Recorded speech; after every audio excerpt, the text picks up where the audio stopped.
Shariat istilohida Allohning zikri degani nima degani? Allohning zikri degani banda Alloh taoloni yodga olishi.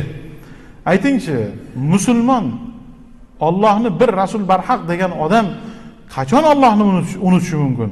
Aslo mumkin emas. Qachon uning qalbini shayton egallasa, uning qalbini vasvasa egallasa, nimagadir qo'yilgan muhabbat agar egallab olsa, ana shu joydan Allohning zikri chekinadi. Chunki Allohning zikri bilan o'sha noma'qul ish bitta qalbda turmaydi. Bir-birini albatta surib chiqaradi. Alloh taolo Qur'oni Karimda yana shunday marhamat qiladi. Astagfiru billah.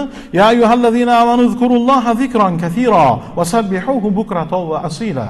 Sadaqallohul azim. Ey iymon keltirgan mu'minlar, sizlar Allohni ko'p zikr qiling, ko'p esga oling va erta-yu kech unga tasbih ayting deb kalomida marhamat qildi. Mu'minning bir olgan nafasi ham ibodatga aylanadi. Qachon Subhanalloh deb nafas olsa, ichida yig'ilib qolgan havoni Subhanalloh deganda bitta nafas bilan bilasizmi qancha ajr oladi, savob oladi. Gunohkor bo'ladi. Qachon o'sha bitta nafas uf deb chiqadigan bo'lsa gunohkor bo'ladi. Bitta nafas Subhanalloh desa savob topadi. Agar juda g'azabi kelib, juda bir shu iloji yo'q ichida yig'ilib qolgan badbo'y havoni chiqarib yuboraman desa, astagfirulloh desa ham ajr oladi-da. Lekin uf desa, dab desa gunoh oladi-da bunga.